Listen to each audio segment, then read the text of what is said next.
Para o Ocidente, o Oriente foi sempre a terra do mistério e dos enigmas. Sobre a Índia em particular, existiam e ainda existem muitas lendas e histórias fantásticas, sobretudo a respeito do conhecimento misterioso dos sábios, filósofos, faquires e santos hindus. Na verdade, muitos fatos têm mostrado desde muito tempo que, além do conhecimento contido nos livros antigos da Índia, em suas escrituras sagradas, lendas, canções, poemas e mitos, existe um outro determinado conhecimento que não pode ser extraído dos livros e que não é revelado abertamente, mas cujos traços são vistos de modo absolutamente claro.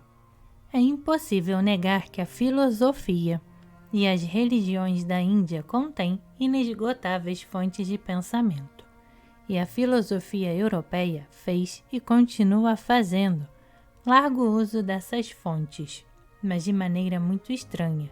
Nunca pode tirar delas o que é mais importante e mais essencial. Muitos europeus que estudaram os ensinamentos religiosos e filosóficos do Oriente compreenderam esse fato. Eles sentiram que eles não receberam dos livros tudo o que os hindus sabem. E esse sentimento fortaleceu a ideia de que, ao lado do conhecimento contido nos livros, existe outro, secreto, escondido dos não iniciados, ou que, ao lado dos livros conhecidos, há outros mantidos ocultos que contêm o ensinamento secreto. Gastou-se uma grande quantidade de energia e tempo na busca dessa doutrina secreta do Oriente, e há um bom fundamento para crer que, de fato, existem não apenas uma, porém muitas doutrinas desconhecidas do Ocidente, que se desenvolvem a partir de uma raiz genérica. Mas também há, além das doutrinas conhecidas e desconhecidas, uma quantidade de sistemas de autodisciplina conhecidos pela denominação de yoga. Podemos traduzir a palavra yoga por unidade, união ou submissão. No primeiro significado, ela corresponde à palavra arreamento, do termo sânscrito yugi, ao qual corresponde a palavra inglesa yoke, jugo, opressão, e a russa aro. Um dos sentidos da palavra yoga é a ação correta. Seguir a yoga significa submeter ao controle de um ou outro sistema de yoga, o pensamento, o sentimento, os movimentos internos e externos e etc. Isto é, as funções que na sua maioria trabalham sem controle. Yogins é o nome que se dá aos que vivem e agem de acordo com a yoga. São homens que passam ou passaram por determinadas escolas e vivem em conformidade com regras que só eles conhecem e que são incompreensíveis para os não iniciados, e em conformidade com o conhecimento que aumenta infinitamente seus poderes em comparação com o dos homens comuns. Há muitas histórias e crenças sobre os yogins. Às vezes são considerados místicos, que vivem em contemplação, indiferentes à comida e à roupa. Outras vezes, homens que possuem poderes miraculosos, capazes de ver e ouvir à distância. Homens a quem os animais selvagens e as forças da natureza obedecem. Esses poderes e capacidades são adquiridos através de métodos e exercícios que constituem o segredo da yoga e capacitam os yogins a compreenderem as pessoas e a agirem correta e convenientemente em todas as circunstâncias e ocasiões da vida. Os yogins não têm nada em comum com os faquires, isto é, com os homens que procuram submeter o corpo físico à vontade por meio do sofrimento, e que são muitas vezes fanáticos e ignorantes torturando-se para alcançarem a beatitude celeste, ou mágicos que fazem milagres por dinheiro, milagres esses baseados na habilidade, paciência e hábito do corpo de assumir posturas incríveis, ou de exercitar suas funções de maneira normal. Esses mágicos e faquires dão a si mesmos muitas vezes o nome de yogins, mas um verdadeiro yogin pode sempre ser reconhecido, porque nunca pode ter o fanatismo e o sectarismo frenético dos faquires. Ele não exibirá nada por dinheiro e, acima de tudo, possuirá um conhecimento que ultrapassa o dos homens comuns. A ciência dos yogins, isto é, os métodos usados pelos yogins para desenvolverem em si poderes e capacidades extraordinários, vem da antiguidade remota. Há milhares de anos, os sábios da Índia antiga sabiam que os poderes do homem, em todas as esferas e campos de sua atividade, podem ser grandemente aumentados por meio de um treinamento correto e habituando o homem a controlar seu corpo, intelecto, atenção, vontade, emoções e desejos. Desse ponto de vista, o estudo do homem da Índia antiga alcançava um nível absolutamente inconcebível para nós. Isso pode ser explicado pelo fato de que as escolas filosóficas existentes então eram ligadas diretamente às escolas esotéricas. O homem não era considerado um ser completo, mas um ser que tinha em si uma porção de poderes latentes. A ideia era de que, na vida comum e no homem comum, esses poderes estavam adormecidos, mas podem ser despertados e desenvolvidos por meio de certo modo de vida, certos exercícios, certo trabalho sobre si mesmo. Isso é o que se chama yoga.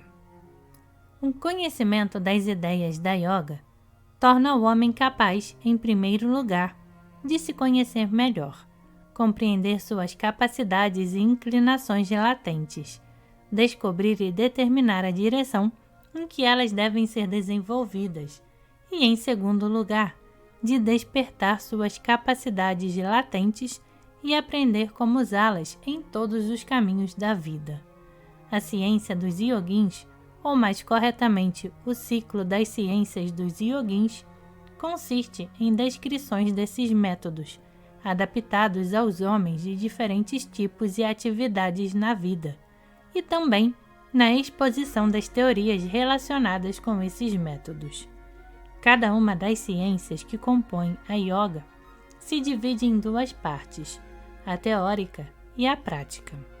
A teórica visa estabelecer os princípios fundamentais e a linha geral do assunto como um todo completo e interligado, sem descer a detalhes desnecessários. A parte prática ensina os métodos e modos do melhor treinamento para a atividade desejada, os métodos e meios de desenvolvimento dos poderes e capacidades latentes. É necessário mencionar aqui que mesmo a parte teórica nunca pode, na verdade, ser aprendida nos livros. Os livros podem, no máximo, servir como resumos somente com o propósito de repetir e para recordar, enquanto o estudo das ideias da yoga exige uma instrução e explicação oral. No que diz respeito à parte prática, muito pouco pode ser exposto por escrito. Por conseguinte, mesmo que haja livros contendo tentativas de uma exposição dos métodos práticos da yoga, possivelmente não podem servir como um manual para o trabalho prático e independente. Em geral, falando a respeito de yoga, é necessário salientar que a relação entre suas partes prática e teórica é análoga à relação entre os aspectos prático e teórico da arte. Há uma teoria da pintura, mas o estudo dela não capacita ninguém a pintar. Existe uma teoria da música, mas o estudo dela não capacita ninguém a tocar qualquer instrumento musical. Na prática da arte, como na prática da yoga, há alguma coisa que não existe nem pode existir na teoria. A prática não é construída de acordo com a teoria. A teoria deriva da prática. As ciências da yoga, na Índia, foram mantidas em segredo durante muito tempo, e esses métodos que aumentam o poder do homem de maneira quase milagrosa era privilégio de escolas especiais ou segredo de ascetas e eremitas que tinham renunciado inteiramente ao mundo. Nos templos hindu, ou em conexão com eles, havia escolas em que os alunos, cheias, que tinham atravessado um longo caminho de testes e educação preparatória, eram iniciados na ciência dos yogins por mestres especiais, gurus. Os europeus eram incapazes de obter qualquer informação sobre a yoga, e o que era geralmente narrado por viajantes a respeito desse assunto tinha como atributo um caráter puramente fantástico. A primeira informação correta sobre a yoga só começou a aparecer na segunda metade do século XIX, embora muitos métodos yogis fossem conhecidos pelas sociedades místicas desde muito antes. Mas embora os europeus tenham extraído muita coisa dos yogins, apesar disso foram incapazes de compreender e se dar conta de toda a importância das ciências dos yogins em seu conjunto. Na verdade, a yoga é a chave de toda a antiga sabedoria do Oriente. Os antigos livros da Índia não podem ser compreensíveis para os cientistas ocidentais. Isso acontece porque todos esses livros foram escritos por yogins, isto é, por homens que não possuíam apenas um intelecto desenvolvido, mas poderes e capacidades que ultrapassavam infinitamente os do homem comum. Os poderes que a yoga confere não se limitam ao fortalecimento da capacidade de compreensão. A yoga aumenta a capacidade criativa do homem em todas as esferas e domínios da vida.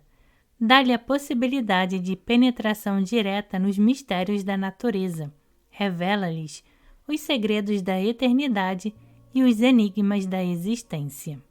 Ao mesmo tempo, a yoga aumenta os poderes do homem. Primeiro, para a luta contra a vida, isto é, contra todas as condições físicas em que ele nasceu e que lhe são inteiramente hostis. Segundo, para a luta contra a natureza, que quer sempre usá-lo para seus próprios fins. E terceiro, para a luta contra as ilusões de sua própria consciência, que, sendo dependente do limitado mecanismo psíquico do homem, cria uma quantidade enorme de miragens e enganos.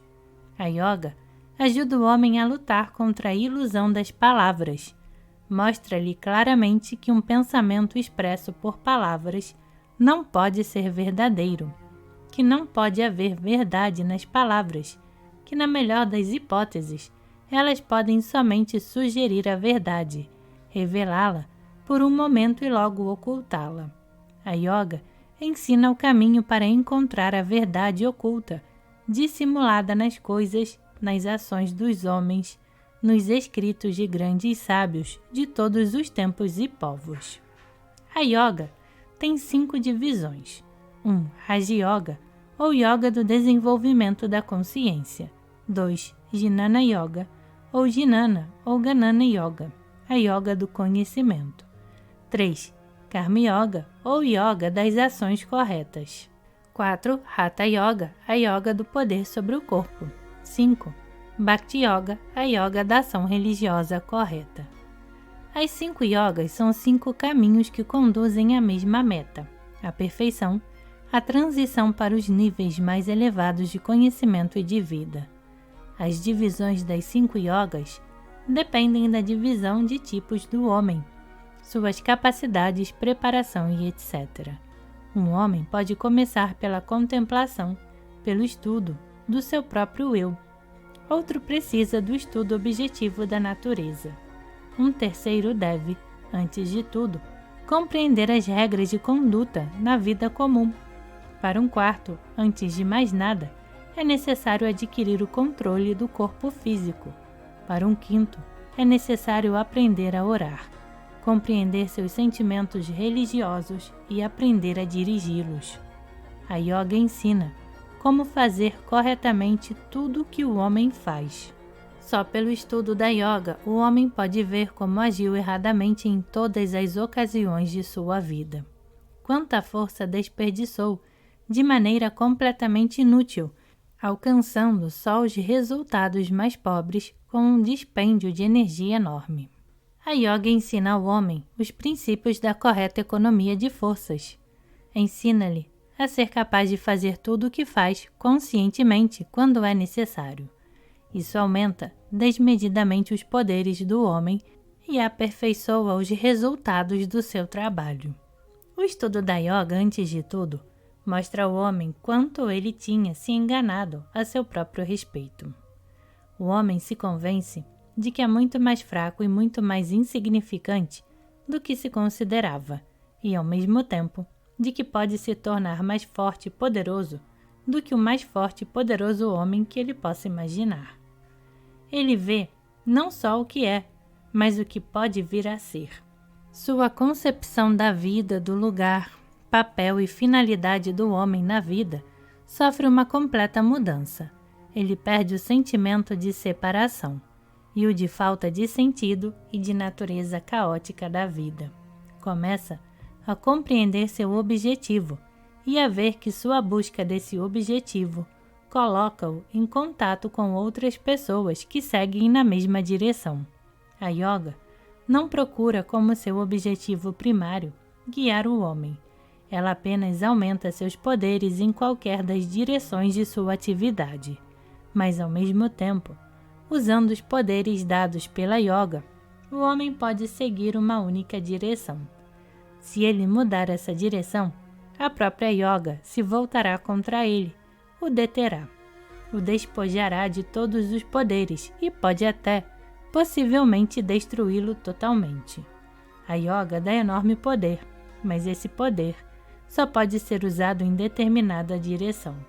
É uma lei que se torna clara para todo aquele que estuda a yoga.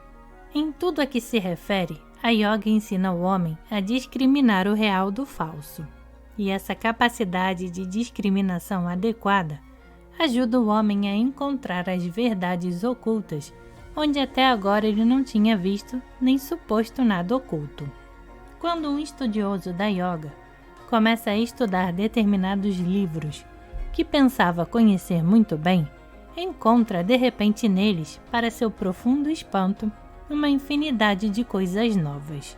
Esses livros parecem revelar-lhe algumas profundezas ocultas, e é com surpresa e admiração que sente essa profundeza e compreende que até agora não tinha visto senão a superfície. Muitos livros pertencentes às escrituras sagradas da Índia produzem tal efeito. Não há necessidade de manter esses livros ocultos. Eles podem ser acessíveis a todos e, ainda assim, ocultos a todos, exceto aqueles que sabem lê-los. E tais livros ocultos existem em todos os países e entre todos os povos. Um dos mais ocultos, o Novo Testamento, é o mais largamente conhecido, mas é de todos o que as pessoas sabem ler menos, e cuja compreensão mais deturpam. A yoga ensina como buscar a verdade e encontrar a verdade em tudo. Ensina que não há nada que não possa servir como ponto de partida para encontrar a verdade. A yoga não é acessível de uma só vez em sua totalidade. Ela tem muitos graus de dificuldade variada. É a primeira coisa que uma pessoa que deseja estudar a yoga precisa compreender. Os limites da yoga não podem ser vistos de uma só vez ou à distância no começo do caminho. Novos horizontes se abrem para aquele que estuda yoga, se ele continua seu caminho. Cada novo passo lhe mostra alguma coisa nova adiante, alguma coisa que ele não tinha nem podia ter visto antes, mas ele não pode ver muito à frente. E no começo do estudo da yoga, pode saber tudo que esse estudo lhe dará. A yoga é um caminho inteiramente novo e, ao entrar nele, é impossível saber aonde ele conduzirá. Dizendo de outro modo, não se pode definir a yoga como se define a medicina, a química, a matemática. Para defini-la são necessários o estudo e o conhecimento dela. A yoga é uma porta fechada. Qualquer um pode bater se quiser entrar, mas enquanto não entrar, não pode saber o que encontrará por trás dessa porta. Aquele que entra no caminho da yoga com o objetivo de alcançar seu cume deve entregar-se completamente a ela, dar-lhe todo o seu tempo e energia, todos os seus pensamentos, sentimentos e estímulos. Deve empenhar-se em se harmonizar, adquirir uma unidade interior, criar em si mesmo um eu permanente, proteger-se das rivalidades, mal-humores e desejos contínuos, que fazem oscilar, ora numa direção, ora noutra. Deve obrigar todos os seus poderes a servirem a um objetivo. A yoga requer tudo isso, mas também ajuda a alcançá-lo mostrando os meios e métodos através dos quais se pode consegui-lo. Para cada espécie de atividade, há condições especiais favoráveis a ela, e que a yoga ajuda a definir. O estudo da yoga é impossível no estado disperso dos pensamentos, desejos e sentimentos no meio dos quais o homem comum vive. A yoga exige o homem todo o seu tempo, energia, pensamentos, sentimentos, toda a sua vida. Só a Karma Yoga permite que o homem permaneça nas condições de sua vida habitual. Todas as outras yogas exigem imediato e completo afastamento da vida, ainda que apenas por algum tempo. O estudo das yogas, com exceção da Karma Yoga, é impossível nas circunstâncias da vida. O estudo da yoga é igualmente impossível sem um mestre, sem sua constante e incessante vigilância sobre o aluno. Aquele que espera conhecer a yoga, lendo alguns livros, ficará muito decepcionado. Num livro, numa posição escrita, é impossível transmitir a um homem qualquer conhecimento prático. Tudo depende do trabalho do mestre sobre ele e de seu próprio trabalho sobre si mesmo. O objetivo comum de todas as formas de yoga é a mudança do homem, o alargamento de sua consciência. Na base de todas as yogas está um princípio de que o homem, tal como nasceu e vive, é um ser incompleto e imperfeito, mas que pode ser alterado e conduzido ao desenvolvimento possível a ele através da instrução e treinamentos adequados. Do ponto de vista dos princípios da yoga, o homem é um simples material sobre o qual é possível e necessário trabalhar. Isso se refere, antes de tudo, ao mundo interior do homem, sua consciência, seu mecanismo psíquico, suas capacidades mentais, seu conhecimento, que, de acordo com os ensinamentos dos yogins, podem ser completamente mudados, libertos de todas as limitações habituais e fortalecidos num grau que ultrapassa toda a imaginação. Como resultado, o homem adquire novas possibilidades de conhecer a verdade e novos poderes para superar os obstáculos no seu caminho, de onde quer que esses obstáculos surjam. Além disso, ele se refere ao corpo físico do homem, que é estudado e gradativamente submetido ao controle da mente e da consciência, mesmo aquelas funções de que o próprio homem geralmente não se dá conta de modo algum. O desabrochar da consciência superior é a meta de todas as yogas. Seguindo o caminho da yoga, o homem deve alcançar o estado de samadhi, isto é, de êxtase ou iluminação, somente no qual a verdade pode ser compreendida.